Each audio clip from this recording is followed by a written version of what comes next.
Hello everyone, this is Yusuf, and today we're going to talk about making a business at Walmart, another part in Istanbul. And welcome to this presentation. This is USA Consulate Incorporation. Me and my team, we make this presentation to help you find out what it's like to do business and how to get ready basically to do business in Istanbul, Turkey. So this is our agenda. Basically, we're going to talk about background information about Turkey and the past of Istanbul.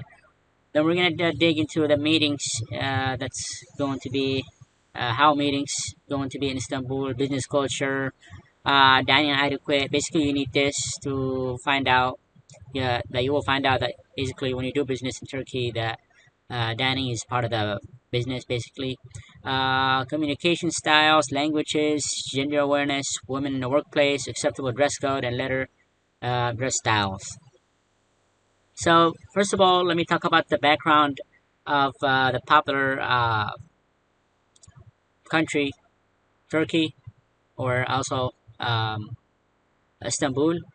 Turkey was one of the popular European countries. It's not yet part of the Union, European Union, but it will be in the future, and that's what the Turkish wants to. Turkey was influenced by the Ottoman Empire, and it changed basically to Western country. So even their handwriting, the way they maybe they talk, even their language. Even though the language might still have some Arabic subscript, but it changed to basically English letters or Latin letters basically. However, some of the words are still the same. However, like I said, the writing changed. Many things have changed in Turkey. So when you live in Turkey, you almost live in a Western country.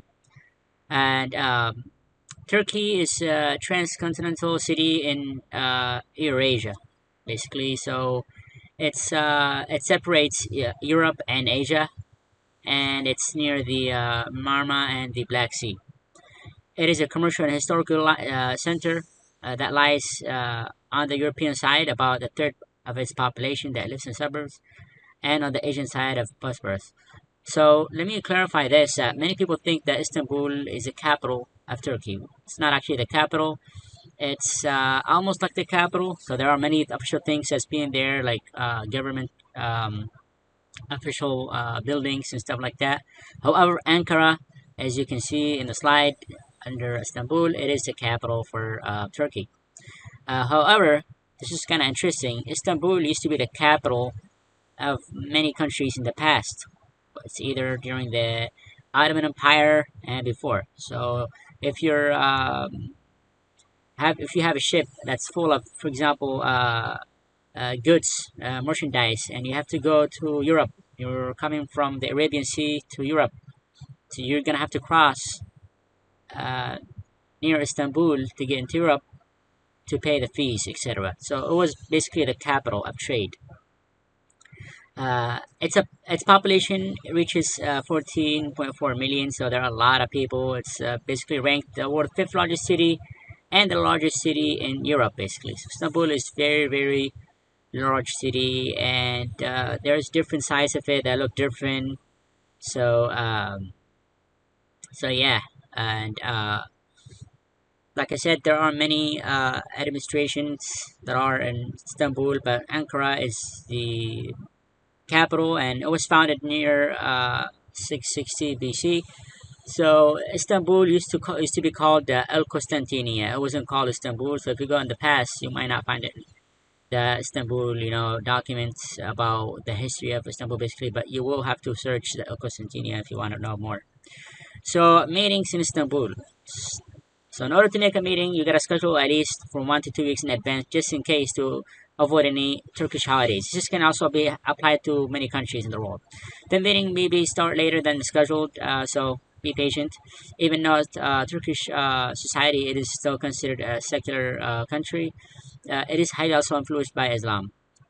So therefore, it's recommended to organize your appointment meetings around each of the five daily prayer times. So let's say that you want to go to an office. It's not necessarily with the business that you're making, but also going to get some paperwork for maybe for licensing stuff like that. Maybe the office, you know, they're okay with closing during prayer times because the people in there who works in there, they pray. Sometimes it's not necessarily like this. There could be one person praying and the other people.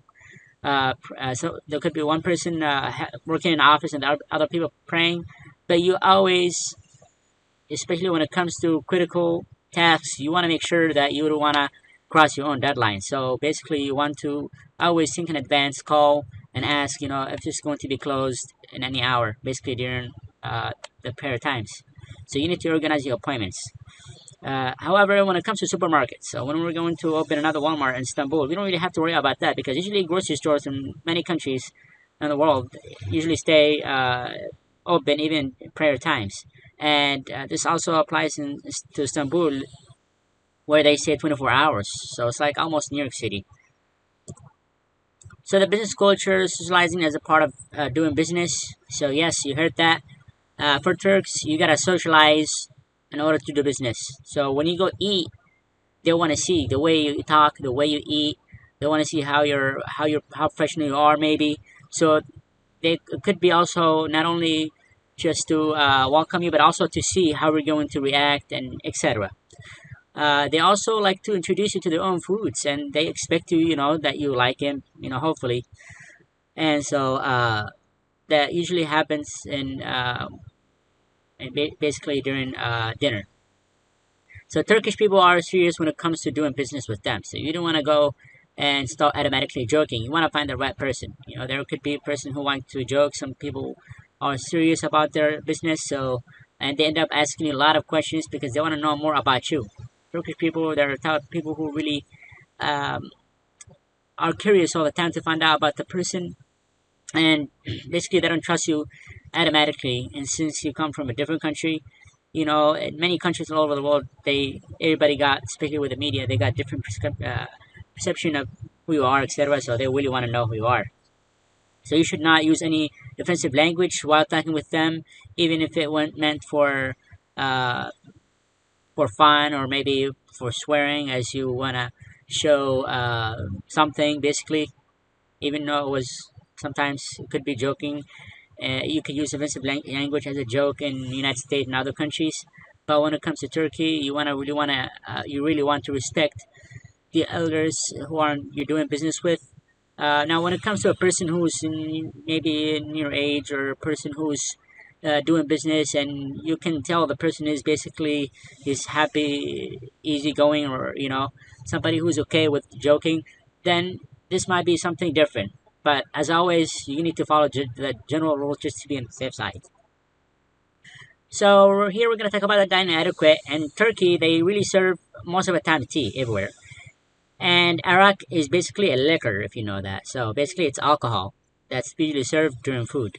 I know for some people they're going to think, "Oh, this is disgusting," but yes, they do that. And usually there is no milk. There could be, but usually not. So a person glass is basically half empty or half full. And the next person is obligated to refill that for you. So you don't need to refill yourself.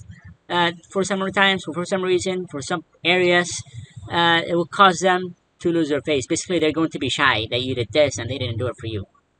So when it comes to eating, you want to make sure also you're eating using your right hand, and while you're holding a knife and a fork in the left, and you don't want to switch them because, trust me, in many countries, it's okay if you do things like this. You switch however you're comfortable with.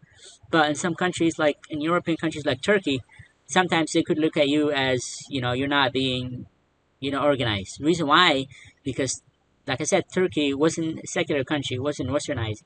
It became after Mustafa Kemal Ataturk changed everything. So for them, when you do that, it's like something kind of funny. So they really want you really want to stand out basically. For other services, the honored guest is served first. So if you're honored guest, you're gonna be served first. Then the oldest man, then the rest of the men, children, and finally women.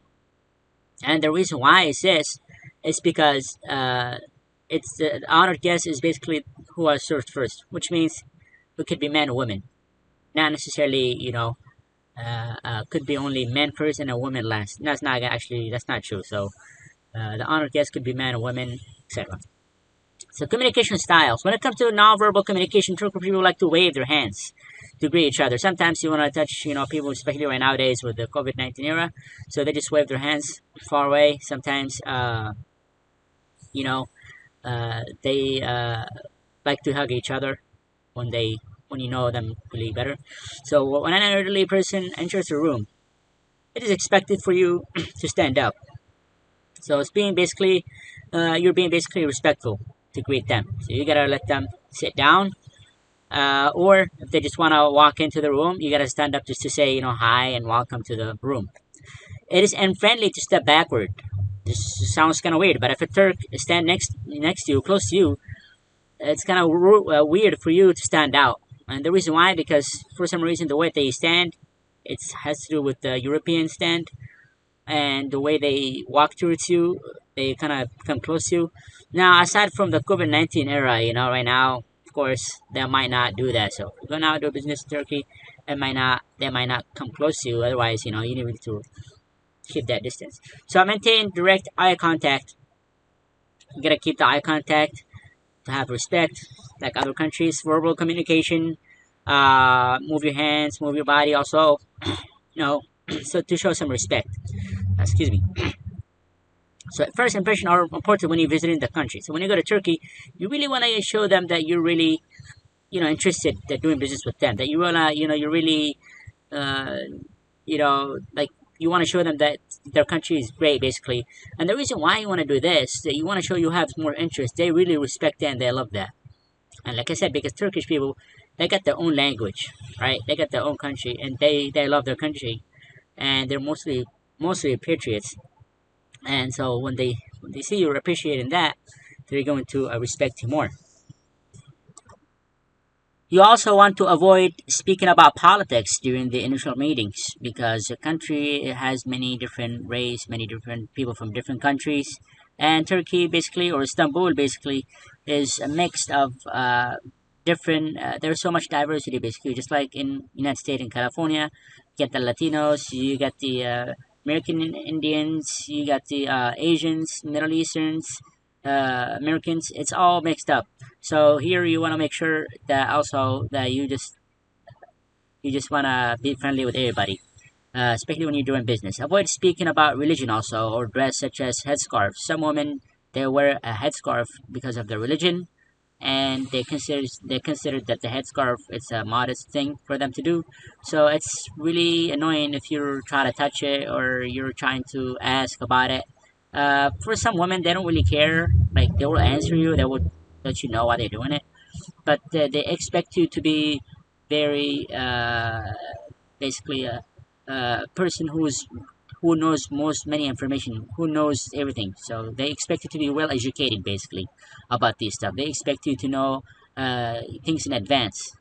They expect you basically to find out, what's the life in Turkey, and they expect you to be educated about things that are in the modern world, and so. However, if you have like a humor, it's really appreciated. So it's fine if you have the humor. So languages, spoken common phrases needed for translator. Not really. The main language is Turkish. Most of the time, if you speak English over there, a lot of people would speak it, so it's fine. However, sometimes you might end up needing a Turkish translator who is gonna translate English and to Turkish, basically. So if you have Kurdish, it's even though it's not a very popular language, but it's also acceptable because there's a lot of Kurdish people in there, even though it's not really considered an official language. So when it comes to gender, women, there are many women in the workplace. Women, especially in Istanbul, there are more like Western women.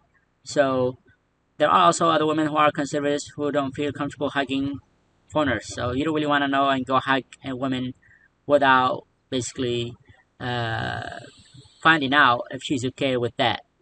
Basically, she will, if she become friendly with you and she's basically okay with that, and that's something different. But mostly with their women, they don't really like to hug anybody unless if it's their husband or mom and dad or brother. So it's something different. So, and some women in Turkey, they wear headscarves. So, just like I said before, uh, Although, you might notice it's only the older generation, especially in Turkey. It's not like the Middle East, you got everybody's wearing these headscarves. But in Turkey, you usually see the older generation. Women who's not wearing headscarves over there doesn't mean that she doesn't want to, but she's considering herself that she's too young for that. So she's thinking that she might do that in the future when she gets older. Uh, Even though it's not that's not actually doesn't make sense, but it's every person has their own reasons. So when we talk about the acceptable dress code, when you go to work, you're expected to wear something just like any Western country. Like men, suit and tie. It's almost suit and tie over there in Turkey. For some reason, when, like I said, Turkey became westernized and they became more modern country, they really fall in love with suit and tie. So you're gonna see men with suit and tie everywhere. Even if you watch their TV shows when they go to business or when they're doing any basically anything in their life, they're gonna have suit and ties. Sometimes they show them without suit and ties, but I'm saying when it comes to business too. So for women, they can wear skirts, pants. They can basically wear something that's light clothes when it's really summer, when it's really hot, when it's really warm. Sorry. However, it's always good to cover the shoulders and arms, even though Turkish is really like a secular country, so they're westernized. But when you go to when you make a new contract or appointment with officials and business, it's better to basically dress respectfully so you gain more respect. It's always a thumb rule for any country. So as you can see right here, this is the letter address styles. So it's nothing really fancy except recipient, the neighborhood, and street, and the other information like building, etc. So it's like almost the Western countries. And line 4, you need to write the district and local or province. So thank you for your time, and we hope that you would enjoy the business, doing business in Istanbul, and enjoying the great culture, weather, and business growth. We hope that you will make this trip awesome, and you will gain more knowledge and have fun with this, and basically expand your business more. Thank you. Have a nice day.